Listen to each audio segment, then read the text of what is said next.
Welcome to the How to Buy or Sell a Business Successfully podcast. The concepts discussed in this podcast are for informational purposes only. No attorney-client relationship is intended or formed by this podcast. No legal advice is intended in the substance of this podcast. Feel free to check out our website, www.goforemanlaw.com. Enjoy the show and welcome your hosts, Jake Wayman and Sam Foreman. Hello and welcome back to another episode of the How to Buy or Sell a Business Successfully podcast. We're excited to talk to you about how to buy or sell a business successfully.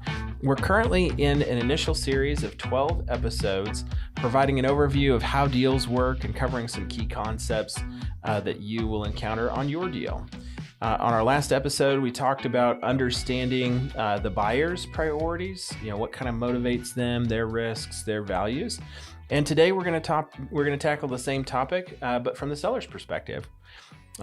Jacob, why don't you introduce yourself to folks that might be listening for the first time? Yeah, my name is Jake Wayman. My wife and I are the owners of the Orange Theory Fitness Studios here in Wichita, and I also work as an employee benefits consultant helping companies navigate the health insurance world. And I'm Sam Foreman. I'm a business attorney. I work with folks buying, selling businesses, as well as a range of other things. I have two children, one of whom decided to greet us this morning at around 3 o'clock with the most joyful cries that I have ever heard this week. So love being a dad. It's the best part of my life. Jacob, I got a wild card question for you. Mm-hmm. Actually, I've got two. Completely not because of typos in my outline. First question, what's one of your favorite community organizations to support, and how can folks get involved with that? Yeah, that is a hard one because I like a lot of organizations in town, but one that's relevant for as we're recording this podcast is the Salvation Army. Salvation Army is an awesome organization that serves the underserved in our community, and right now it's Christmas season when we're recording this, and people can go to the Red Kettles, put some money into the Red Kettles there that are at Dillon's or Hobby Lobby or what have you, but also just contribute any way they can for the Salvation Army. But that's one of my favorite community organizations in town. Yeah, great organization to support. We'll put a link in the show notes for folks that want to support online. Great organization to get involved with. One of my favorite organizations to support, especially this time of year, is Union Rescue Mission. Mm-hmm.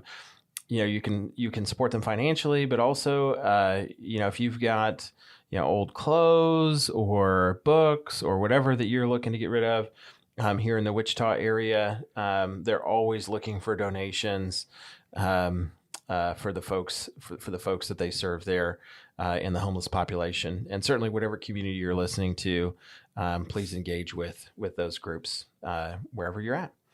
Here's the bonus question. Have you ever been a part of a band? Yeah, the answer to that is kind of. So when I was in elementary school, me and some of my friends, you're gonna laugh when you hear this, but we formed a band that we were called the Spice Boys. The Spice Boys. Yeah, it was back when the Spice Girls were actually like a thing, and don't judge me on that. I know that and everybody's judging me right now as they're listening and watching this. But then when I was in middle school, we started a Christian rock band. Nice. And I don't remember the name of it, but I was the lead singer of that. Nice. So where can we find recordings?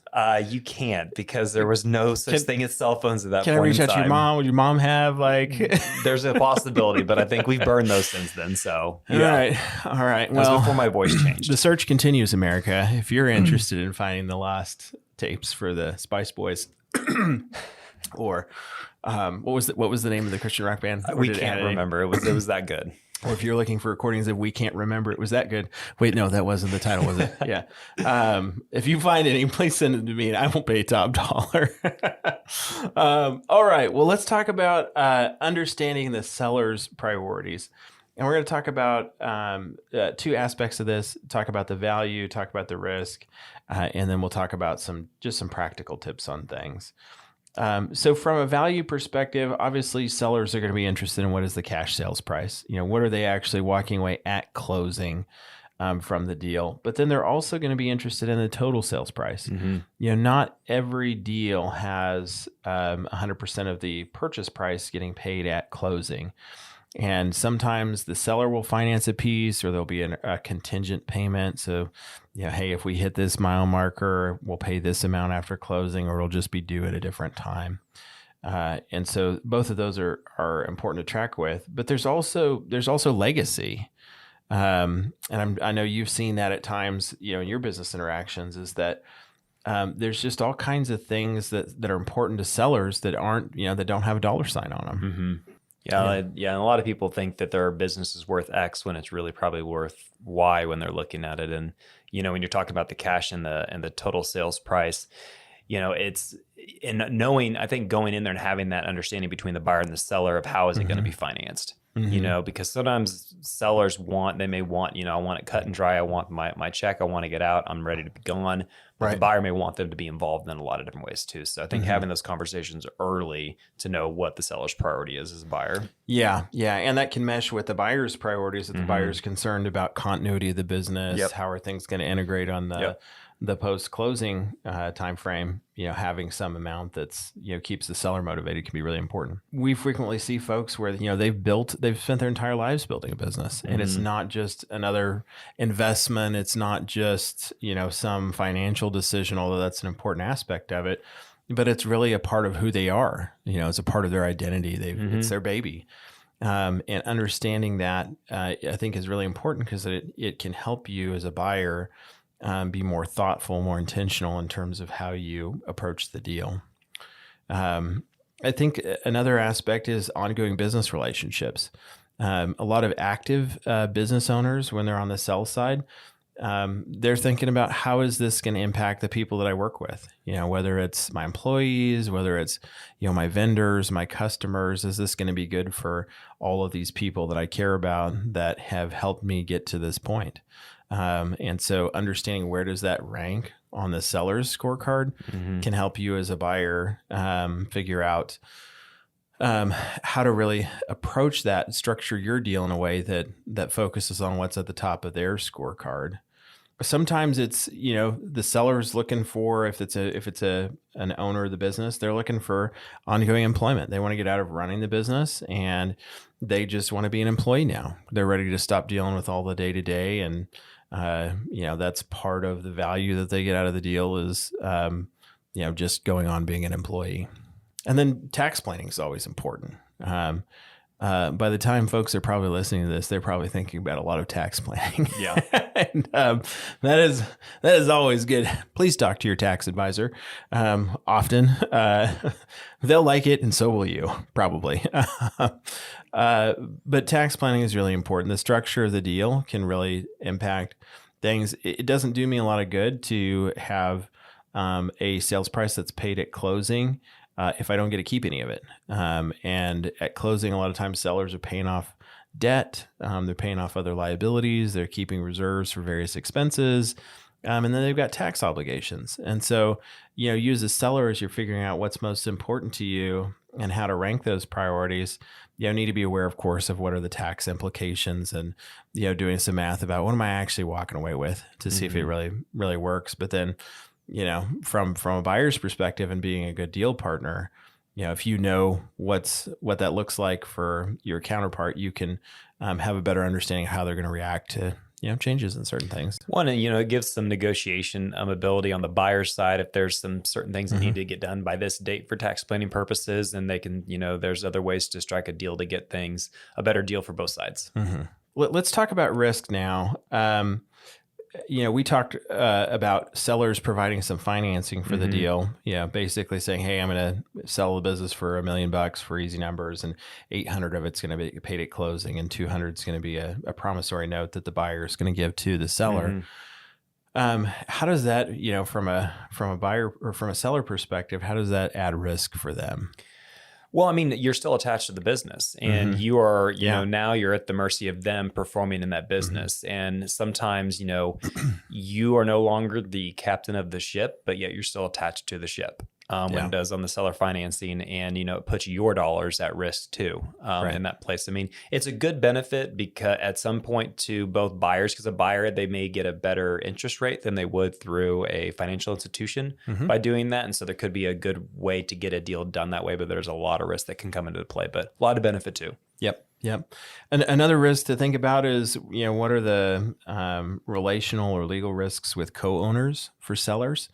A lot of businesses have multiple owners, and if they don't like what's going on, or they think the process hasn't been handled properly, there can be legal risk for the principal owners of that deal. And so you always want to understand, what is that relational dynamic like? And what are the legal rights in play, so that regardless of which side you're on, you can understand how does that impact the risk of the deal for the sell side. Another item is, just the tax consequences. We talked about that a little bit already. But, the taxes, tax laws change. And sometimes that can impact things like, a portion of the purchase price that's paid after closing. And so just being aware of that can be really important. And then there's known liabilities and sometimes unknown liabilities that can be a risk item for the sell side. I know you had some experience with your deal of the seller maybe not knowing exactly where everything was. That added some additional headaches on things, just more work to get the business fully transitioned and integrated. Yeah, I mean, because I think a big thing with the seller is, I think we'll mention it too. Is like they need to know. You need to have that list. They need to know what liabilities are out there, what relationships are out there, and because that's going to help so much more to get the sales process smoothly done and not have any animosity after the deal's done. Yeah, no, absolutely. Some other items are going to be really in the contracts themselves. From a risk standpoint for the seller, and that's going to be the representations and warranties as well as the indemnities. A lot of these are going to get wrapped up in what are the promises that the seller, who should know everything about the business, or at least is in much better position to know everything about the business. What are those promises that they're going to make to the buyer that's going to give the buyer comfort that what they've been told and what they've been promised is actually going to follow through on. And those create risk for the seller that are going to survive the closing. And so those are important. And then indemnities are, some commitments that they make as far as how that's going to be handled if there are breaches of the agreement. Another risk is a loss of business opportunities, because most deals are going to have a non-compete in there with them, which means that, as a seller, you may walk away from a deal with a lot of knowledge about a particular industry that you can no longer use, or at least can't use for a particular period of time, or valuable relationships that could be profitable from a business standpoint in other settings that you may have limitations on use. And so that's something you got to track with, is what is that risk, and how important is that to you as a seller? And if you're on the buy side, how important is that to your seller? And how does that impact how they view the deal? And then you got, third party claims. Those are risks to the seller. Some third party has a claim, and if it's not something that's been a liability assumed by the buyer, then the seller may have some obligations for that. And so that can factor in, all of these post-closing kind of things. So, well, let's talk about a couple of practical tips here before we wrap up. I think a big one for me is take the time to really understand, if you're the seller, to really be honest with yourself about what are your priorities, to have a really thoughtful analysis of that.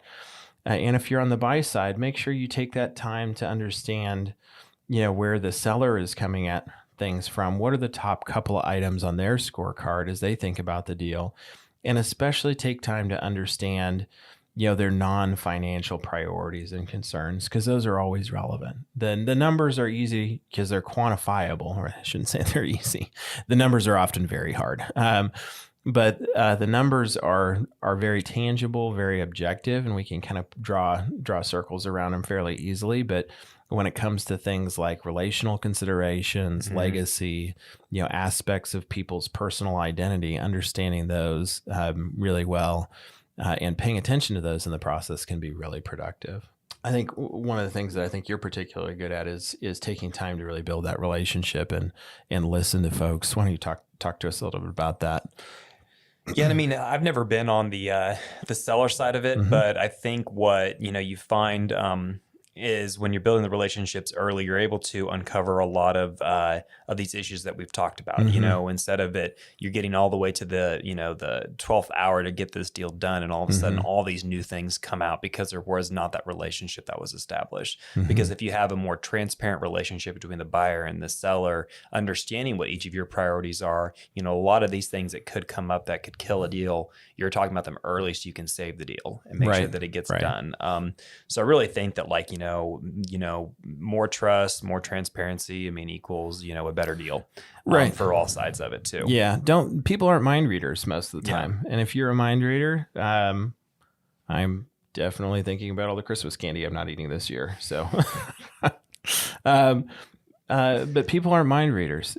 Don't expect them to know what your priorities are. Just tell them, you always want to be careful about it if it's going to put you at a disadvantage. But most of the time, just being clear with folks about here's my expectations, here's my priorities is more beneficial for the process, and more transparency equals more trust, and trust is the currency that gets deals done. Yep. Think about, if you're on the buy side, think about the seller as a customer.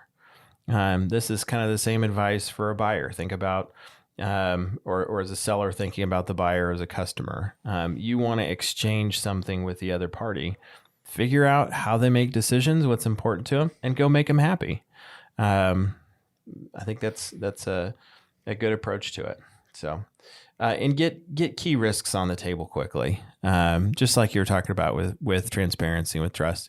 If there's something that you're a seller and you're really concerned about, and it's keeping you awake at night, and it's part of your risk profile that's driving you to the deal, think about how to get that on the table as quickly as possible. Because the sooner you kill a bad deal, the less time, money, and stress you waste on it. And assuming it doesn't kill the deal, the more time you have to work with creative solutions. If it's a last minute thing, we've got some examples I can't share on the radio. We're not on the radio. If you're listening to this on the radio, things have gone extraordinarily well for this podcast. So thank you for tuning in. And just a reminder, we're sponsored by Dunder Mifflin. So, all right. Well, thank you all for taking time to listen to this podcast, which is definitely not on the radio yet. I think just as a wrap up, my number one thought from today is really take the time to understand the non-financial priorities. Like if you're going to remember one thing, I would encourage you to remember that, because those a lot of times are the things that are going to be the difference maker in terms of understanding how to have a really good deal relationship with the seller. Yeah, for me, I think it's as a seller, I would say put your hat on as the buyer and say, how would I want to buy my company? And I think it's like putting that mindset together, because that can help you establish some priorities as you're going through the process. My wellness tip for today is manage stress by listening to learn. Manage stress by listening to learn. A challenge that we frequently see folks experience is a lot of stress in the deal process. And a lot of times stress is increased and made worse by the unknowns. And there's opportunities when those unknowns come from relationships to really take the time to listen and listen to learn. And that can be a really valuable experience. Thanks for joining us today. We'll look forward to joining you on our next episode as we tackle the question of whether or not an asset deal is a good structure for your deal. Thank you for joining us today. For future episodes, please subscribe to the podcast on Apple Podcasts or Spotify. And please check out our website at www.goforemanlaw.com/learning.